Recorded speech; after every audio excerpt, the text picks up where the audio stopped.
आप सबको जय मसीह की। प्रभु का धन्यवाद एक बार फिर से कि मैं आप लोगों के मध्य हूँ। आपके जीवन की क्या ज़रूरतें हैं, उन ज़रूरतों को भूल करके आप केवल ये ध्यान रखें कि परमेश्वर आपके लिए सदैव तत्पर है। आप जिंदगी में एक बात को याद रखें कि अगर आप परमेश्वर को अपने जीवन में स्थान देते हैं तो परमेश्वर आपके लिए काम करेगा। जब आपके जीवन में संकट आता है, जब मुश्किलें आती हैं, परेशानी आती हैं, तो अक्सर हम निराश, हताश, परेशान, लाचार नजर आते हैं। ना भूलें कि भजन संहिता 46 के अंदर एक पद लिखा है, जो कोई मेहरबानी से पढ़ देंगे तो ज़्यादा अच्छा रहेगा। भजन संहिता 46 पहला पद। परमेश्वर हमारा शरण स्थान और बल है, संकट के समय तत्पर सहायक है। परमेश्वर हमारा क्या है? शरण स्थान, यानी जिस जगह पर हम शरण ले सकते हैं, वो जगह, जिस जगह हम ठहर सकते हैं, वो जगह। इसलिए हमें उसमें शरण लेना आवश्यक है। और कौन से समय में? किस समय में? जब संकट का समय होता है। संकट का समय मतलब समझता है? संकट कहते किसे? आप लोग जो प्रार्थना करते हैं वो किस तरीके से करते हैं? आप प्रार्थना करते हैं, मैं आपको प्रार्थना का तरीका भी बताऊंगा आज थोड़ा सा, क्योंकि देखिए ये जो प्रार्थना हम सभा कर रहे हैं ना, हम जो संडे की आराधना करते हैं, ये सामूहिक आराधना है। समझ पा रहे हैं आप? लेकिन आपकी व्यक्तिगत प्रार्थना क्या है, उसको समझने की आवश्यकता है। आप कितना परमेश्वर के साथ कनेक्ट हैं? आप सामूहिक प्रार्थना में आप बहुत तेजी के साथ कर सकते हैं, हो हल्ला कर सकते हैं, एक्साइटमेंट में आप थोड़ा सा हाथ पाथ भी हिला सकते हैं, ये जोश होता है। लेकिन एक समय होता है जब परमेश्वर से आपको बातचीत करना होता है। परमेश्वर कब बातचीत करता है?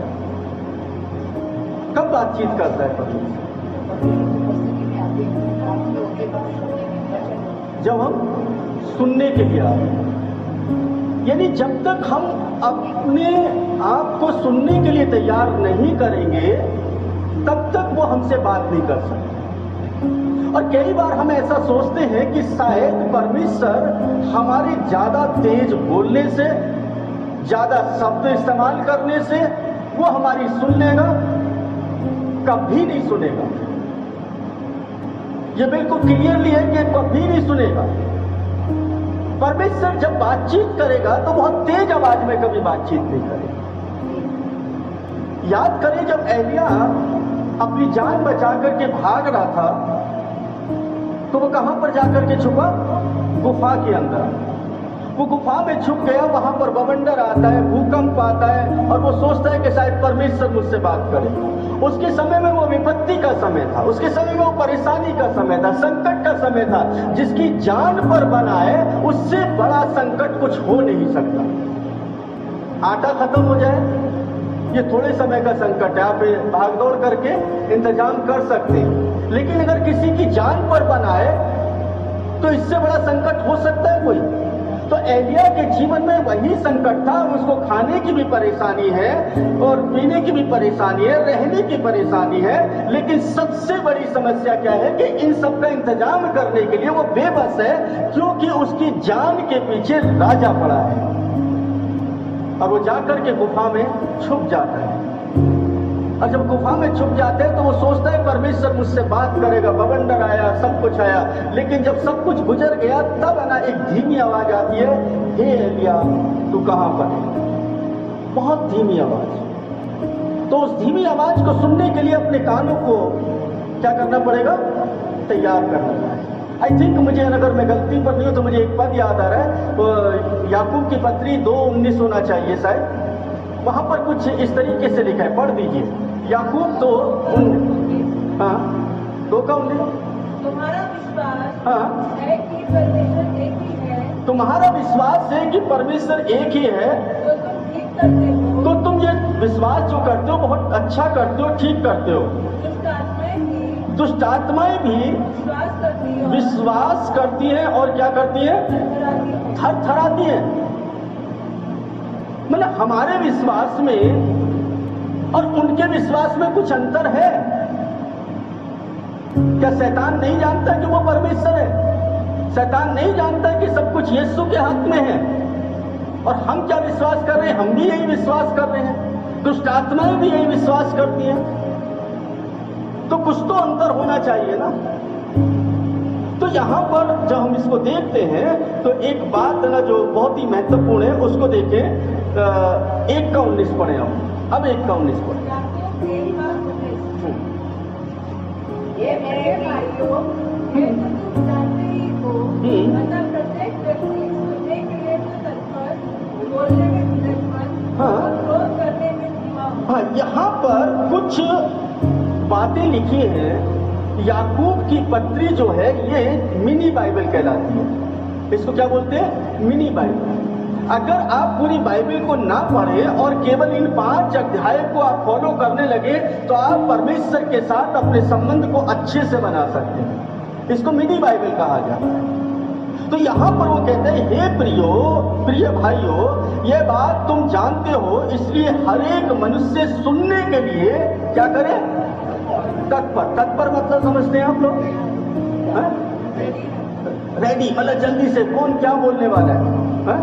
कोई मुझसे क्या बोले? तत्पर, जल्दबाजी करें। आप सुनने के लिए जल्दबाजी करें। उसके आगे बोलने में धीरे और क्रोध करने में धीमा हो। अब आप देखिए क्रम बताया प्रार्थना का क्या है? सुनने के लिए तत्पर, क्रोध में धीमा और बोलने में। लेकिन आज क्या है? इसके विपरीत है। बोलने में तेज, क्रोध में भी तेज और सुनने के लिए कोई तैयार नहीं। मतलब हमेशा अपोजिट कर रहे हैं, बाइबल के अपोजिट कर रहे हैं। जब अपोजिट करेंगे तो उसका रिजल्ट नहीं मिलने वाला है। आपको परमेश्वर के पास जाना है सुनने के लिए। आपको अपने क्रोध पर कंट्रोल रखना पड़ेगा। आपको बोलने में धीमा होना पड़ेगा। परमेश्वर धीमी आवाज को सुनता है, धीमी आवाज में बात करता है। परमेश्वर चाहता है कि वो आपसे बात करे। परमेश्वर चाहते हैं कि वो आप उसके साथ बातचीत करें। लेकिन बात करने का तरीका जो है उसका बिल्कुल अलग है। यीशु मसीह क्या कहते हैं? यीशु मसीह कहते हैं जब तू प्रार्थना करे तो वो सामूहिक प्रार्थना की बात नहीं कर रहे हैं, इस प्रार्थना की बात नहीं कर रहे हैं। आपको पता है, मतलब जो हम चर्च में कलीसियाई आराधना करते हैं, इस कलीसियाई आराधना की बात नहीं कर रहे वो। क्यों कहते हैं जब तू प्रार्थना करे तो क्या करना? बंद कमरे में जा करके प्रार्थना करना, क्योंकि तेरा पिता जो गुप्त में है, जो नहीं तुझे दिखाई दे रहा है, वो तेरी क्या करेगा? सुनेगा। हमारी व्यक्तिगत प्रार्थना क्या ऐसी है? अपने आप को जांचना। बड़ी विचित्र सी बात है। इसको समझे कि परमेश्वर आपसे प्रेम करते हैं, इसलिए वो आपको एक तरीका बता रहे हैं। यीशु आपसे प्रेम करते हैं, उन्होंने एक तरीका बताया जिससे जो आपके प्रभु हैं, जो आपके स्वामी हैं, जो आपके राजा हैं, वो कहते हैं जब तू प्रार्थना करे, ये नए नियम की बात बता रहा हूं, पुराने नियम से मैंने बता दिया, नए नियम से बता। जब तू प्रार्थना करे तो क्या? एकांत में जा और उससे बातचीत कर, क्योंकि तेरा पिता जो गुप्त में है वो क्या करता है? तुझे देखता है और तू उसका प्रतिफल पाएगा। अब प्रतिफल नहीं मिल रहा तो इसका कारण क्या है? हम अपनी प्रार्थनाओं को इतना व्यापक रूप दे देते हैं कि जो बातें बोलनी है वो भी बोलते हैं और जो बातें नहीं बोलनी है वो भी बोलते हैं। ऐसा लगता है कि खिचड़ी पक गई उसमें, ना तो दाल का टेस्ट आया, ना चावल का टेस्ट आया, ना सब्जी का टेस्ट आया, किसी का टेस्ट नहीं आ रहा, सब मिक्सअप हो गया, सब उल्टा पुल्टा। ऐसा लगता है कि आपको एप्लीकेशन देनी है वाटर सप्लाई में, आपके घर का पानी नहीं आ रहा है और साथ में आप इलेक्ट्रिसिटी की भी एप्लीकेशन लगा रहे हैं। मेरे घर की लाइट थोड़ा ठीक कर दे, कम आती है, कौन से डिपार्टमेंट को दे रहे? जल विभाग को। उसके साथ साथ है ना आपने एक एप्लीकेशन और लगा दी कि मेरे घर का टीवी भी खराब हो रहा है, और उससे गर्मी आ रही है, मेरे ना घर की जो एसी है वो काम नहीं कर रहा, उसकी भी एप्लीकेशन लगा दी साथ में। अब परमेश्वर परेशान कि मैं पहले किस पे काम करूं? सारी एक साथ एक ही डिपार्टमेंट में तो भाई डिपार्टमेंट अलग अलग लगाएंगे तभी तो वो काम करेगा। एसी मैकेनिक को बुलाएंगे, एसी ठीक करेगा, इलेक्ट्रिसिटी डिपार्टमेंट को बोलेंगे, इलेक्ट्रिसिटी ठीक करेगा, वाटर सप्लाई वाले को बोलेंगे, वाटर सप्लाई की आपूर्ति करेगा। लेकिन आप क्या करते हैं, सब कुछ एक ही जगह शामिल कर दे एक ही समय में, और चाहते कि वो तुरंत हो जाए, नहीं होगा। प्रार्थना के तरीके को आप समझ, और ये कब कैसे होता है आपको बताते कि रोमियो 8 उसके 26 पद से पढ़े। रोमियो 8 उसके 26 पद से। रोमियो 8 का 26वां वचन, पेज नंबर 184। इसी रीति से आत्मा भी हमारी दुर्बलताओं में सहायता करता है, क्योंकि हम नहीं जानते कि हमें प्रार्थना किस प्रकार करना चाहिए। हाँ, हमें नहीं पता है कि हमें प्रार्थना किस रीति से करना चाहिए। पता है आपको? कितने लोगों को पता है प्रार्थना किस रीति से करनी चाहिए? कहां से प्रार्थना करते हैं हम? यहां से। हमारे पास जो शब्द है, हमारे शब्द ऐसे हो जो लुभावने हो। कभी कभी तो प्रार्थना ऐसी करते, मैं प्रार्थना करूं, मेरे पड़ोसी को लगना चाहिए कहना शायद मैं प्रार्थना करूं। कितनी अच्छी प्रार्थना कर। और आप कहते हुए सुनते होंगे कलीसिया के अंदर और दूसरे लोगों में, दूसरे भाई बहनों को सुनते होंगे, कहते हुए कितनी अच्छी प्रार्थना करता है वो। सुना ना कभी कभी? बहुत अच्छी प्रार्थना करती। अरे इसमें कौन सी नई बात है भाई? आप ना 10 चीजों को एक साथ मिला करके आप बोल सकते हैं तो वो अच्छी प्रार्थना हो गई। आपको क्या ताकत मिलेगी? नहीं मिलेगी। आपसे क्या परमेश्वर बात करेगा? नहीं करेगा, क्योंकि प्रार्थना करने का एक तरीका है जो आपका व्यक्तिगत है। अब प्रार्थना जो है वो आपकी व्यक्तिगत मैटर है। सामूहिक प्रार्थना ये अलग प्रार्थना है। ये आपको एक्साइटमेंट देती है, आपको अंदर जोश भरती है। जब आप रविवार को आराधना में आते हैं तो ये आपके अंदर जोश भरने के लिए होता है, ताकि आप परमेश्वर से और अधिक बातचीत कर सकें। लेकिन प्रतिदिन की प्रार्थना वो कितनी है आपकी? अभी हम सुन रहे थे कि वो बहन बता रही थी कि मैं 10 मांसना दिया। बहुत अच्छी बात है, क्योंकि उनको देना चाहिए। लेकिन क्या जीवन का 10 मांस देते? एक दिन में कितने घंटे होते? 24 घंटे। 24 घंटे होते ना, दिन और रात मिला करके। अगर इसका 10% निकालें तो कितना होगा? 2 घंटे 40 मिनट अप्रोक्सीमेट। आप सोचिए, विचार करें कि 2 घंटे 40 मिनट देते या नहीं देते। हम पैसे का 10 मांस दे सकते हैं, लेकिन अपनी जिंदगी का जो उसने दी है उस जिंदगी का 10 मांस नहीं देते। जिस दिन आपने वो 10 मांस देना शुरू कर दिया ना, आप दुनिया की हर एक चीज को भूल जाएंगे और ये जान लेंगे कि केवल और केवल एक ही है, और वो परमेश्वर है जो मेरे जीवन को चला सकता है, और कोई दूसरा हो ही नहीं सकता है। हमारी प्रार्थना क्यों कमजोर है? हमें प्रार्थना का सलीका क्यों नहीं आता? क्योंकि हमने परमेश्वर को वो समय दिया ही नहीं जो समय हमें देना चाहिए। अभी चर्च का टाइम है, मान लीजिए चर्च का टाइम है कितने बजे का? 8 बजे का। मान लीजिए 8 बजे का टाइम। कितने बजे होना चाहिए सुनने के लिए तत्पर? याकूब 1:19। मतलब हो सकता है कि जैसे 8 बजे का टाइम है तो 8:01 पर परमेश्वर कुछ बोल सकता है, नहीं बोल सकता है? Just imagine. ये आपके टाइम के हिसाब से बोलेगा वो? मेरे टाइम के हिसाब से बोलेगा वो? नहीं, वो जब चाहेगा तब बोलेगा। उसने एक समय निर्धारित किया है। हर चीज का समय है, मेरी जिंदगी का समय है। कुछ भी तो ऐसा नहीं है जो उसने डिसाइड नहीं कर रखा। तो 8 बजकर के अगर मान लो मैं 10 मिनट पर आता हूं, और हो सकता है कि 8:05 पर परमेश्वर ने कोई महत्वपूर्ण बात करनी थी आपसे, तो वो कैसे सुनेंगे आप?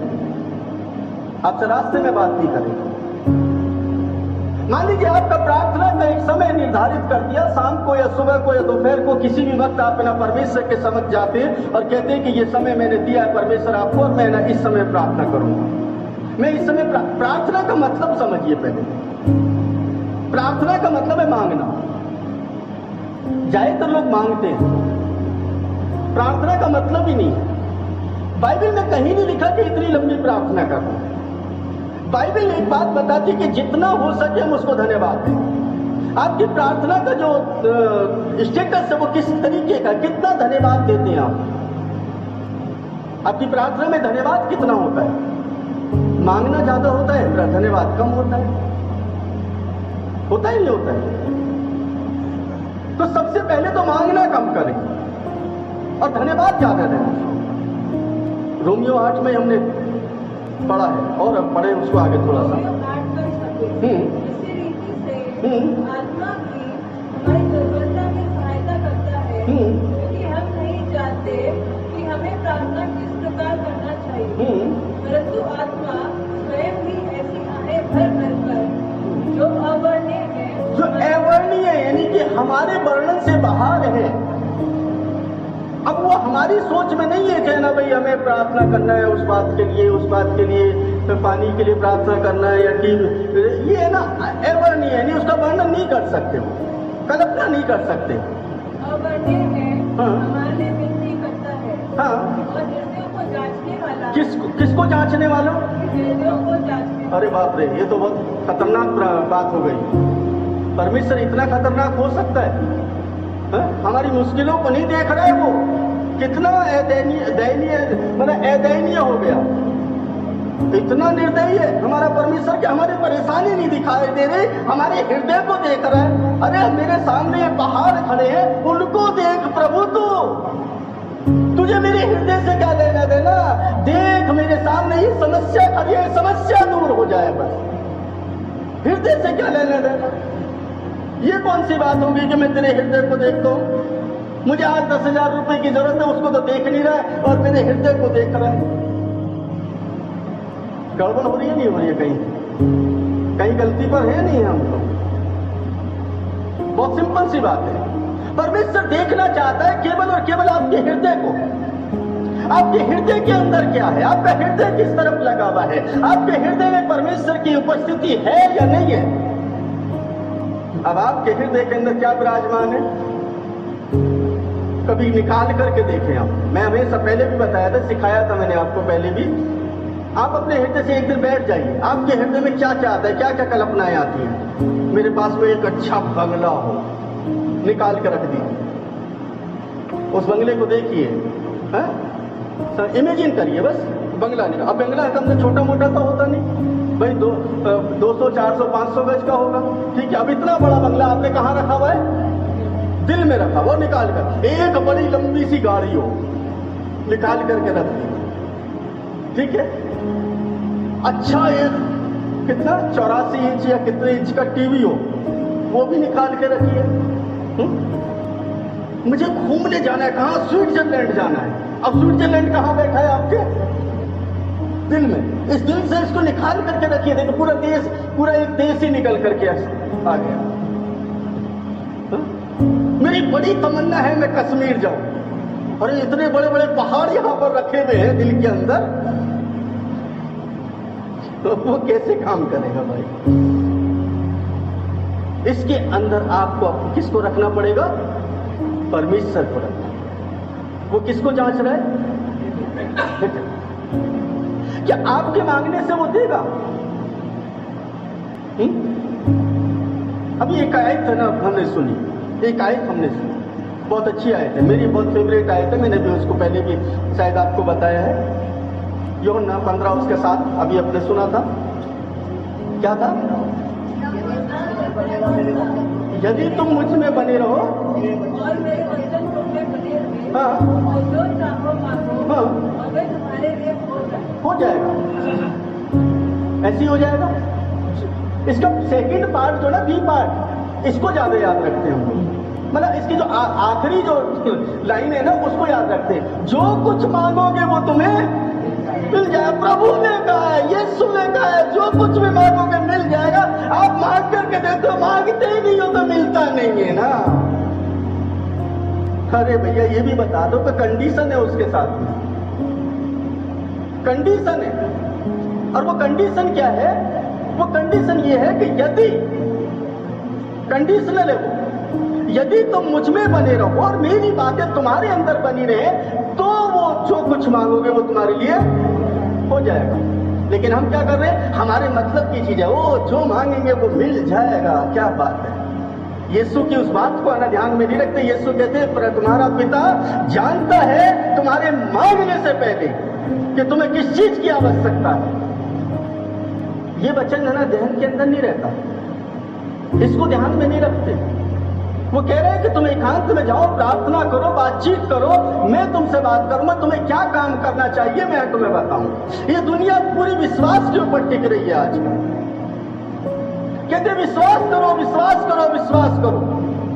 अरे बाप रे, विश्वास से जो कुछ मांगोगे तुम्हें मिल जाएगा। जानते ही है ना कौन सी थ्योरी है? वर्ड ऑफ फेथ की थ्योरी है।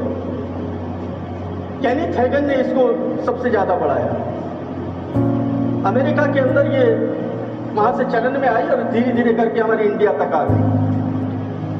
आपको बता दें कि वचन में लिखा है, इसको क्लेम करना है तुम्हें। ये एक शैतान का आत्मा काम कर रहा है, आपको भ्रम में डाल रहा है। जानते हैं वो वचन किस परिस्थिति में लिखा था? कभी सोचा? वो कहते हैं कि यहोवा मेरा चरवाहा है, मुझे कोई घटी नहीं है। कभी सोचा उसके पीछे की जो कहानी है वो क्या है? अगर दाऊद ये कह रहा है यहोवा मेरा चरवाहा है, मुझे कुछ घटी ना होगी, उसके इस स्तुति और धन्यवाद देने का तरीका है, प्रार्थना नहीं है उसकी। लेकिन हम क्या कहते हैं? आशीष का भजन है, हमें तो इसको बोलना चाहिए, हमारे घर में ब्लेसिंग आ जाएगी, हमारे जीवन में आशीष आ जाएगी। बोलिए, कोई मना नहीं करता। लेकिन उसके पीछे की मनसा को देखिए, उसने कब लिखा।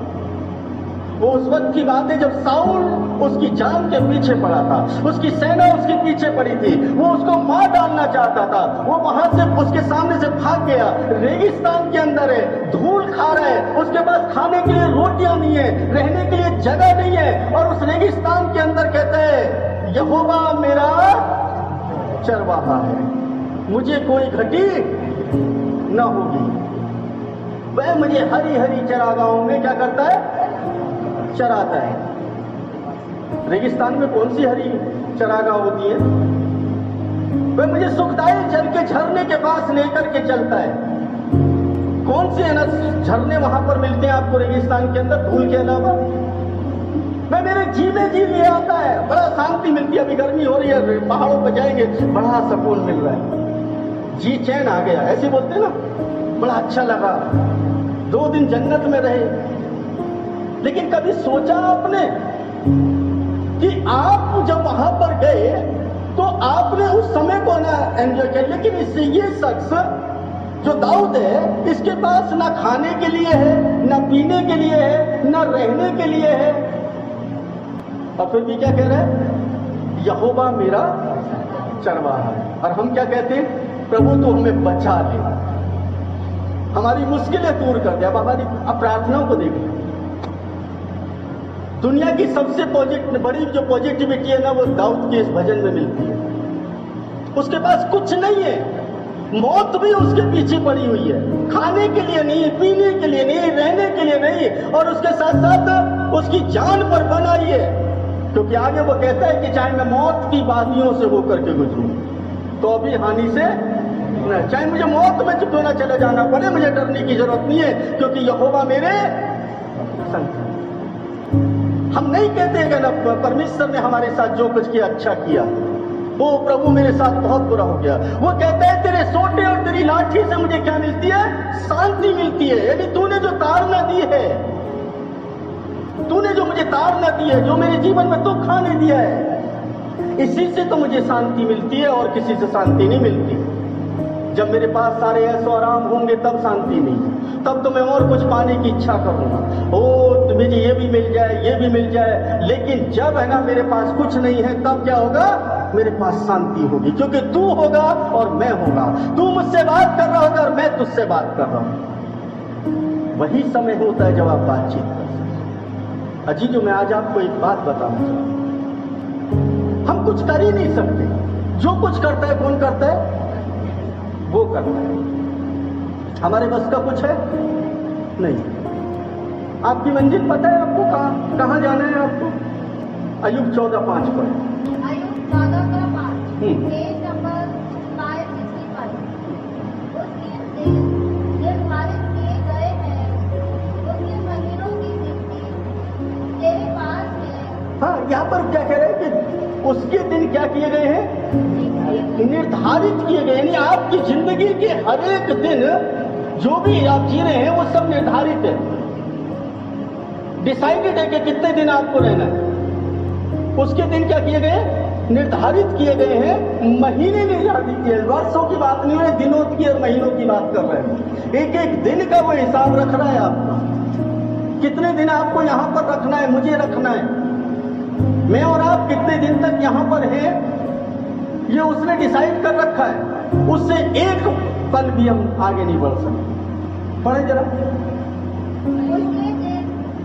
दिन निर्धारित किए गए हैं, उसके महीनों की गिनती तेरे पास है। उसके महीनों की गिनती, यानी वो हमारी जिंदगी के महीनों की गिनती भी ना उसके पास है।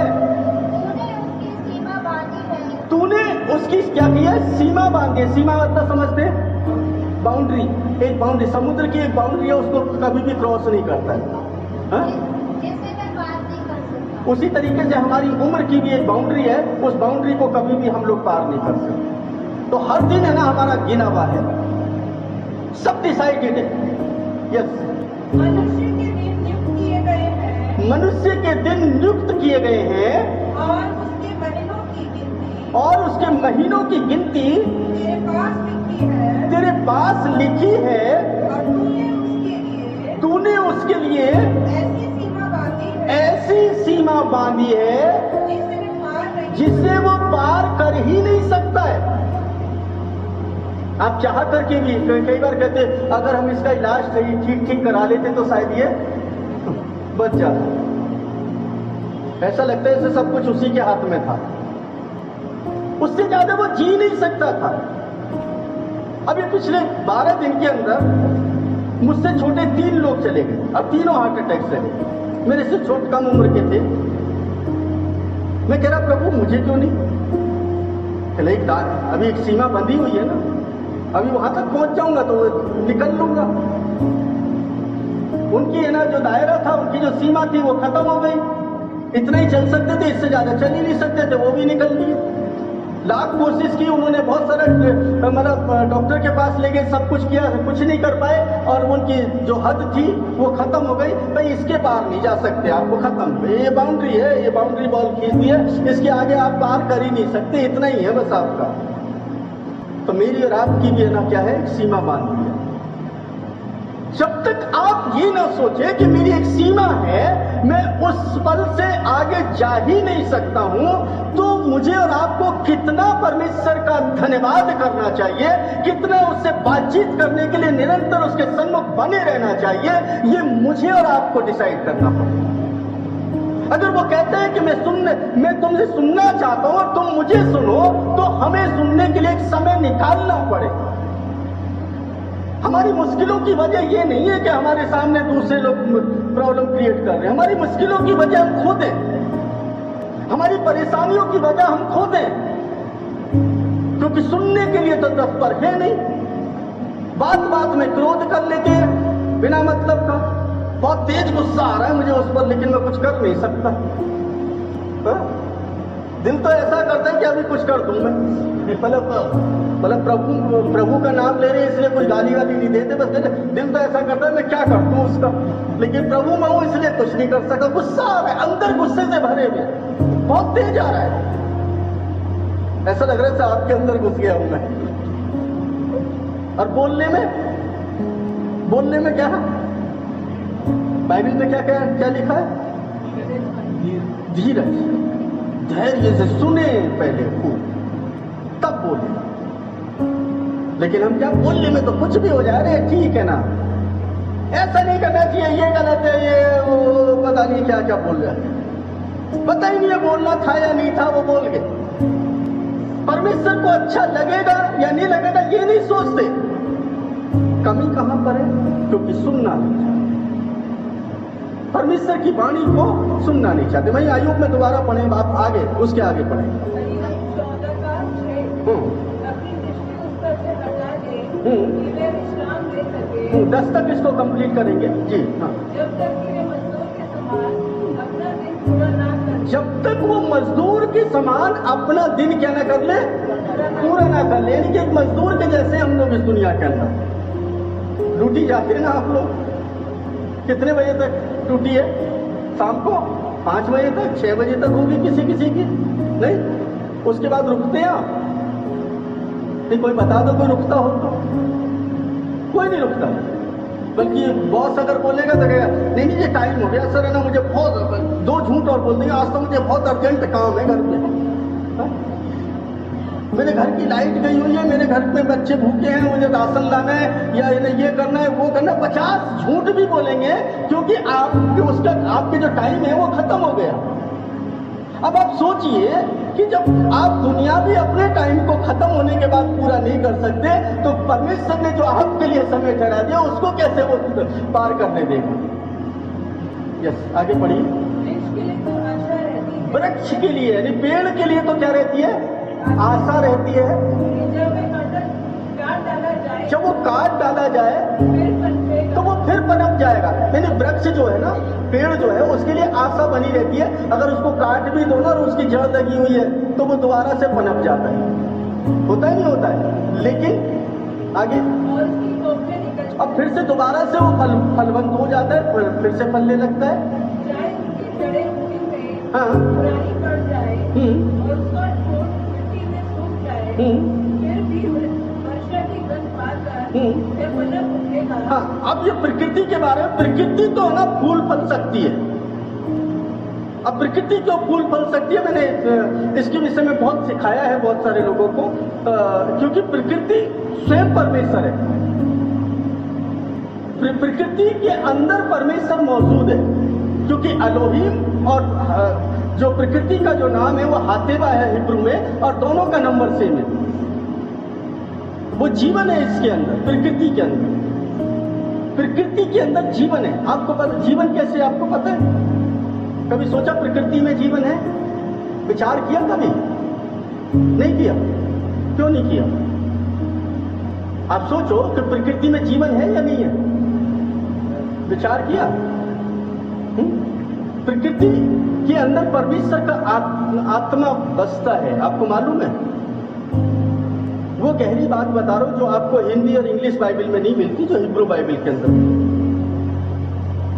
हिब्रू में एक शब्द इस्तेमाल होता है रुआक। रुआक का मतलब होता है हवा, और वही परमेश्वर का आत्मा है। उत्पत्ति 1:2 के अंदर लिखा है परमेश्वर का आत्मा जल के ऊपर क्या करता था? मंडरा रहा था। किस में मंडरा रहा था? हवा के अंदर। ठीक है। पेड़ पौधे क्या करते हैं आपको? ये क्या देते हैं? हाँ, ऑक्सीजन देते हैं। ऑक्सीजन किसी साइंटिस्ट ने नाम रखा है, ऑक्सीजन नाम नहीं है, उसका नाम रुआक है। किसी साइंटिस्ट ने ना खोजा कि ना जो इनसे जो हवा निकलती है, जो हम सांस ले रहे हैं उस हवा से, उसका नाम ऑक्सीजन है। ऑक्सीजन उसने नाम रखा।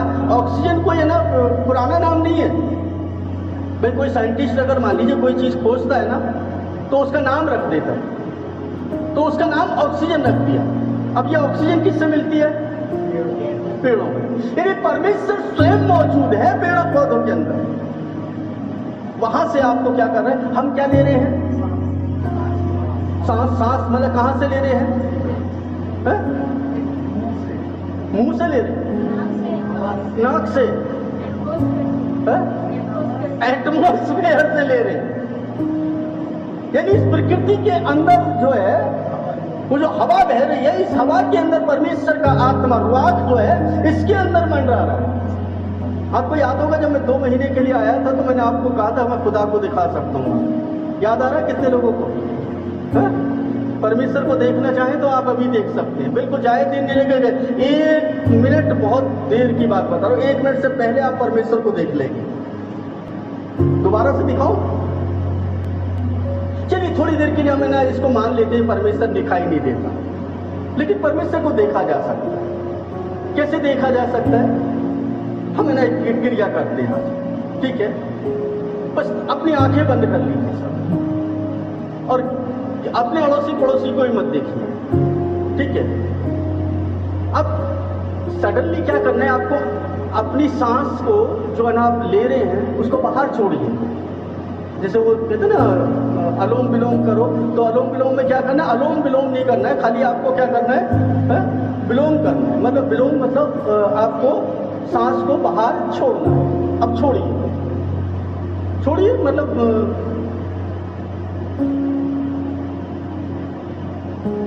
जब तक मैं ना कहूं तब तक उसको वापस ले लेना। कितने लोगों ने वापस नहीं ली?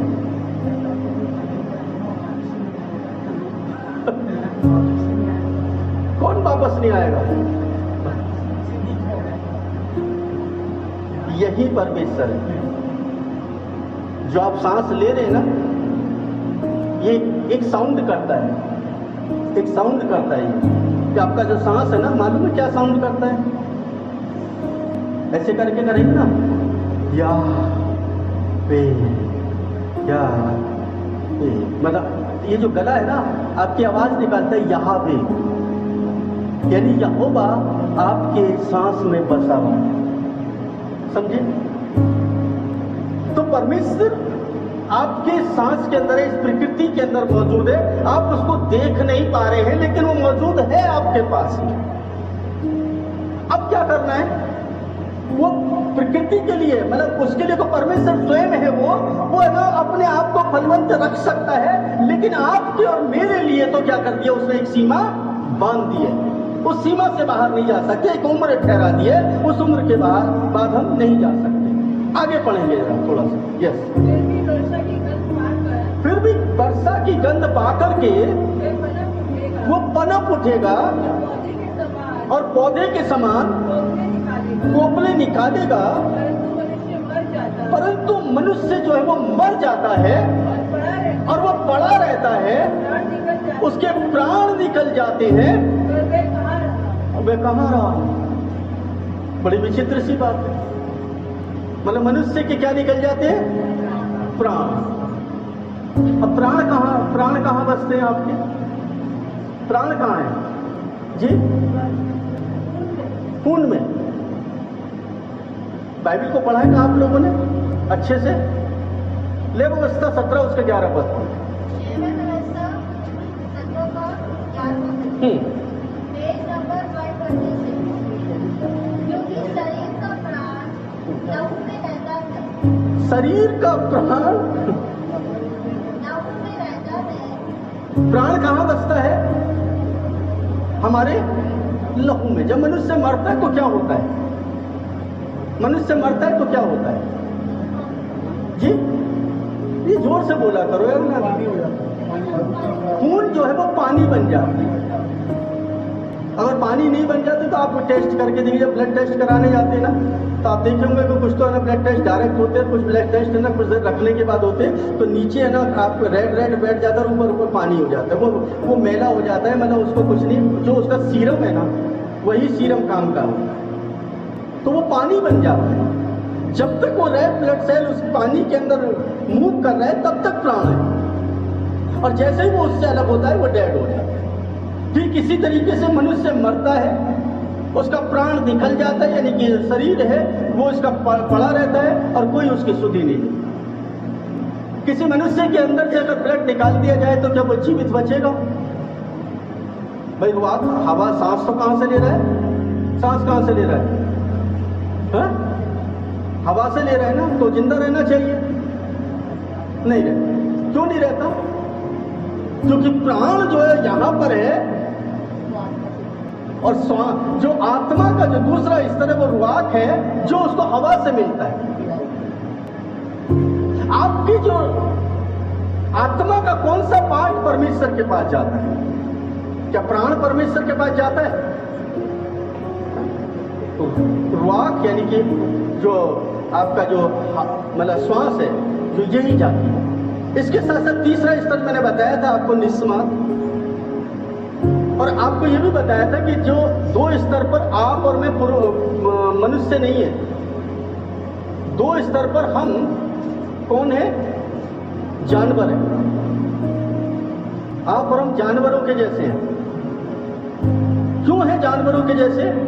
क्योंकि ब्लड जो है किसमें पाया जाता है? जानवरों में। उनका भी प्राण निकलता है। श्वास वो कहां से ले रहे हैं? हवा से। और हम कहां से ले रहे हैं? हवा से। तो दोनों स्तर पर हम एक ही जैसे हैं। पशु और मनुष्य दोनों एक जैसे हैं। लेकिन तीसरा स्तर जो है, इसको जागृत करने की जरूरत है, जो रुआख के साथ ये निस्मात परमेश्वर के पास जाती है, ना कि प्राण जाता है। वो यही पड़ा रहता है। मनुष्य के क्योंकि मिट्टी है, ये प्राण जो है इस मिट्टी के अंदर समाहित है। और जो निस्मात है वो कब मिलती है बच्चे को? निस्मात मिलती है जबकि बच्चा पैदा होता है। अगर बच्चे के अंदर वो निस्मात नहीं गई, निस्मात यानी कि उसका फाइनल वर्जन है जो इस वर्ड का, लेकिन निस्मा जो है वो उसका बेसिक वर्जन है। तो निस्मा जो है वो कब मिलती है? निस्मा का मतलब है परमेश्वर की श्वास। उत्पत्ति 2:7 के अनुसार क्या पढ़ते हैं हम लोग? परमेश्वर ने मनुष्य के अंदर अपना क्या फूंका? श्वास फूंका। किसका श्वास? अपना श्वास। वो ठीक ऐसे ही आज भी अपने श्वास को हमारे अंदर फूंकता है, वरना वो हम जिंदा नहीं रह सकते। रुआख तो सबके लिए है, वो जानवरों के लिए भी है। आप माँ के घर में, वहां पर भी रुआख आपको 3 महीने के बाद मिल जाती है। लेकिन निस्मा जो है वो आपको इस दुनिया के अंदर आने के बाद परमेश्वर देता है। और जब तक माँ के गर्भ में है, मानो वो एक मिट्टी के जैसा है। जब बच्चा डिलीवर होता है तो उसके बाद क्या करता है जी? रोता है। अगर नहीं रोता तो पीटते हैं उसको। क्यों पीटते हैं? वही क्षण होता है जब परमेश्वर का आत्मा उसके अंदर जा रहा है। अगर उसके अंदर वो निस्मा गई तो वो रोया, अगर नहीं गई तो नहीं रोया। अगर रोया तो जिंदा, और नहीं रोया तो वो मिट्टी है। और जब परमेश्वर के पास आपकी आत्मा, जिसकी बात करते ना, होली स्पिरिट और पवित्र आत्मा और आत्मा, तो आपका जो आत्मा है ना, वो रुआख और निस्मा ये दोनों जाते हैं उसके पास। नेफेस आपका जो है, जो प्राण है, वो यहीं जमीन पर रहता है और वो वहीं पड़ा रहता है, जो आपने अभी 10 में पढ़ा था। कोई शरीर यहीं पर पड़ा रह जाएगा, आपको कुछ नहीं मिलने वाला है। आप अपने जीवन को देखिए। आपके पास समय कम है, आपके पास समय नहीं है। आप सोच रहे बहुत समय है, अभी तो हम जवान हैं, अभी तो हमारी उम्र ही क्या है। तो मैं आपको बता दूं, कोई भरोसा नहीं। हमें अपनी सीमा का पता नहीं, हमें अपनी हद का पता नहीं है कि किस दिन हम चले जाएंगे।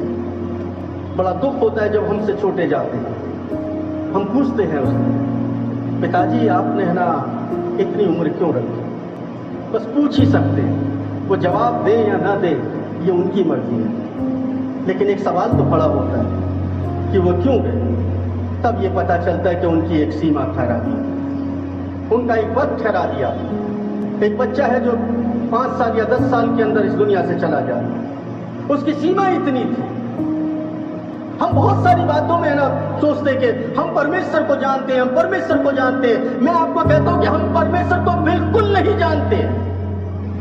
जिस दिन आप उसको जान लेंगे, उस दिन उससे मोहब्बत करने लगेंगे। अभी केवल और केवल आप क्या कर रहे हैं? ओ मैं परमेश्वर को प्यार करता हूं, मैं परमेश्वर को जानता हूं। केवल इतना हो रहा है। क्या हमारे दुख खत्म हो रहे हैं? क्या हमारी परेशानियां खत्म हो रही हैं? क्या हमारी मुश्किलें खत्म हो रही हैं? हमारी चिंताएं खत्म हो रही हैं? हमारे बच्चों के ना जो परेशानियां जो सामने पड़ी रहती है, उनसे हम भयभीत नहीं होते क्या? ये डर हमारे जीवन में नहीं रहता? अरे हम परमेश्वर को जानते हैं, लेकिन फिर भी ये सब कुछ है। इसका मतलब है कि हम आत्मा में तो जी नहीं रहे, हम नेफेस में जीते हैं। हम लोगों के पास में एक दायरा है, उस दायरे से बाहर हम लोग नहीं जा सकते, क्योंकि उसने एक सीमाना ठहराया है। उस सीमाने को हम कभी पार कर ही नहीं सकते, और जब उसको पार कर ही नहीं सकते तो हमें कितना ना डर के जिंदगी को जीना चाहिए। शायद इसीलिए बाइबल ऐसा बताती है, अगर आप ये सुनते हैं या सीखा है आपने कि 365 दिन होते हैं और 366 बार वो ये कहता है कि मत डर, ये तो हमें याद रहता है। लेकिन क्या कभी इसके विपरीत है ना हमने दूसरे वचनों पर ध्यान दिया? इसके विपरीत बाइबल क्या कहती है? क्योंकि वो हमारे लिए अच्छा है। 365 दिन तक हो कोई बात नहीं, एक दिन एक्स्ट्रा बोनस का भी दिया है, ग्रेस मिल रहा है। 366 दिन तक कुछ नहीं होगा, हम नहीं डरेंगे, हमें, क्योंकि वो कह रहे हैं मत डर मत डर। लेकिन बाइबल दूसरी तरफ कहती है, यहोवा के डरवैयों पर अपने दूतों की छावनी उनके चारों तरफ रखता है। सबोपदेशक की पुस्तक की आखिरी किताब में आखिरी पद में एक बात लिखा है, एक बात लिखी है, उसको पढ़ दीजिए। 13 से पढ़े, 13 से पढ़े। ये सब कुछ सुन लिया गया, हाँ। जिसका ये है, हाँ। परमेश्वर का भय मान, हाँ। और उसकी आज्ञा का पालन कर, हाँ। क्योंकि प्रत्येक मनुष्य का कर्तव्य यही है। प्रत्येक मनुष्य का कर्तव्य क्या है? यही है। क्या करना है? परमेश्वर का भय मान के उसकी आज्ञा। अरे अभी तो ना ये सामने तो सीखा 365 दिन डरने की जरूरत नहीं है, यही सीखा ना, बचपन से ये सीखते आ रहे, मत डर मत डर मत डर मत डर मत डर। लेकिन परमेश्वर कहता है डर डर डर डर डर। इसीलिए कहता हूं बाइबल को सही से पढ़ो, अपने मतलब की बात मत, जो आपकी आंखों को अच्छा लग रहा है, जो आपके कानों को अच्छा लग रहा है, जो आपके मन को अच्छा लग रहा है, उस पर बिल्कुल भी यकीन ना करें।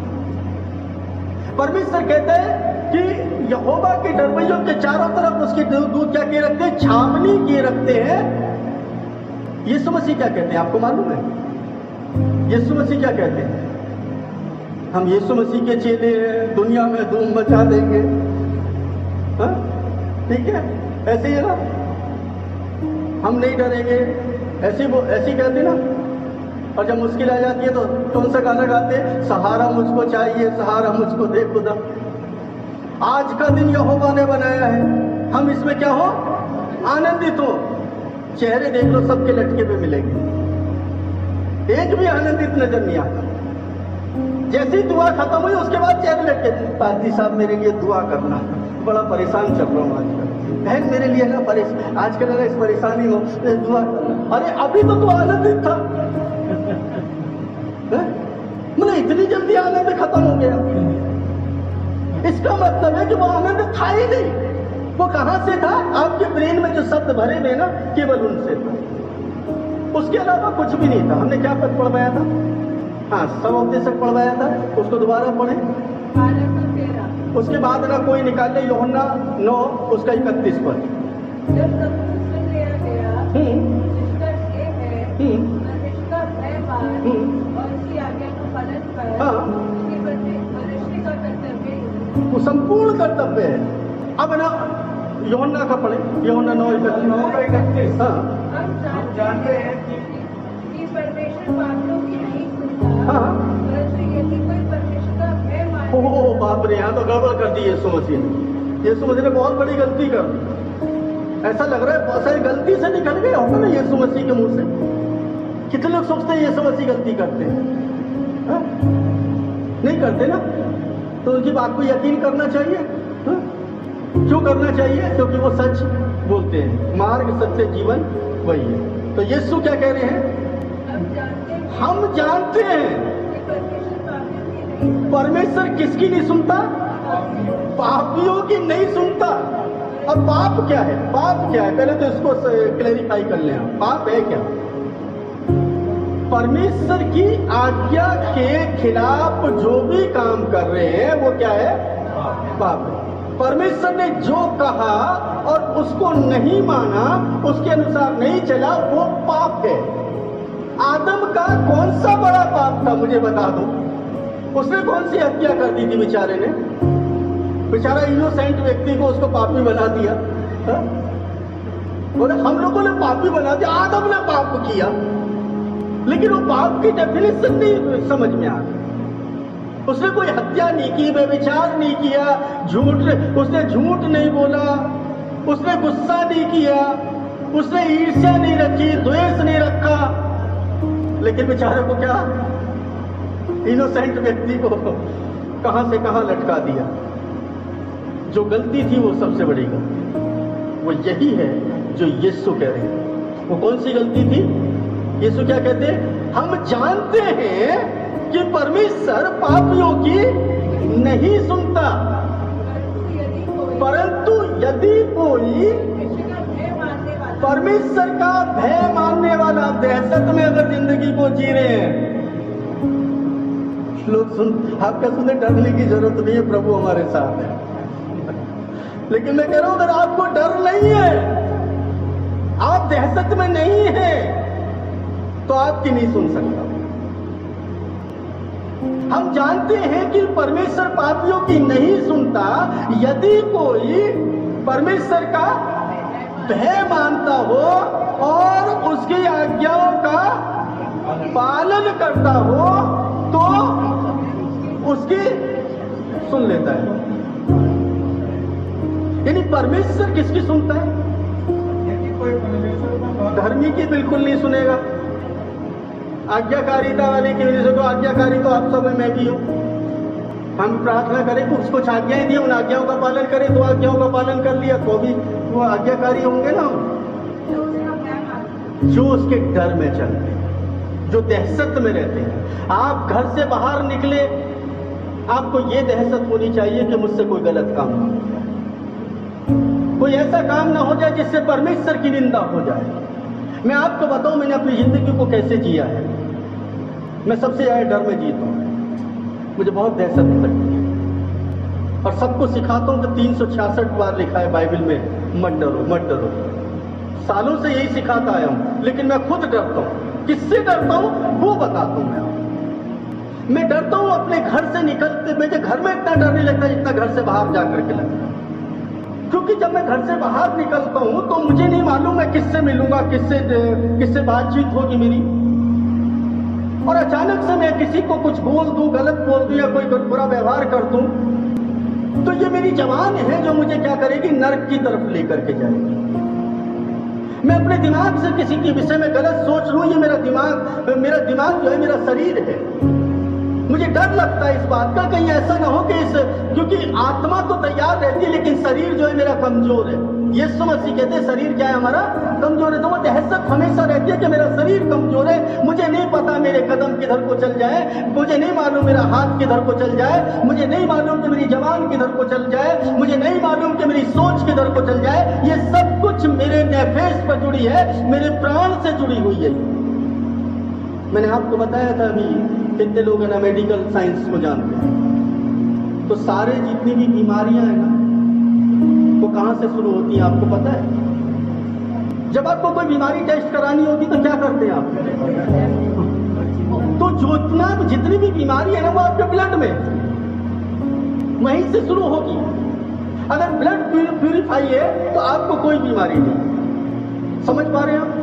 यानी आत्मा का जो पहला स्तर है यहीं पर गड़बड़ होती है। और ये शरीर किससे चल रहा है? किससे चल रहा है? ब्लड से। अगर मान लीजिए आपका हीमोग्लोबिन कम हो जाए, 5 हो जाए, तो क्या स्थिति होगी आपकी? आप ना चल पाएंगे? क्यों नहीं चल पाएंगे? क्योंकि शरीर के अंदर जान ही नहीं बची। आप लड़खड़ाएंगे, आप उठेंगे, चक्कर आ जाएंगे, गिर जाएंगे, क्योंकि आपका जो जितना ब्लड होना चाहिए आपको उतना नहीं है। तो ये ब्लड जो है इफेक्टिव होता है। तो जब घर से बाहर निकलते हैं आप तब ज्यादा डरना चाहिए कहीं हमसे कोई गलती ना हो जाए। और ये जो गलती किससे होंगी? हमारे शरीर से होंगी। और शरीर जब है ना हमारा गलती करेगा तो हमारे आत्मा को प्रभावित करेगा। तो किससे डरना चाहिए हमें? परमेश्वर से डरना चाहिए कि मुझसे कोई गलत काम ना हो जाए। मुझसे मतलब मेरे हाथ से ना हो जाए, मेरी सोच से ना हो जाए, मेरे हृदय से ना हो जाए, मेरे पैरों से ना हो जाए, मेरी जबान से ना हो जाए। मेरे कानों से भी ना हो जाए, यानी बुरी बात मुझे सुनना भी नहीं है।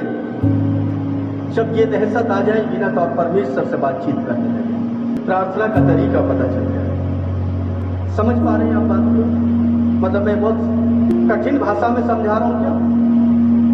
बहुत सिंपल तरीके से समझाने की कोशिश की है ताकि आप लोग समझ जाए। तो प्रार्थना में अपने आप को व्यक्तिगत तौर पर है ताकि परमेश्वर आपके साथ बातचीत करे।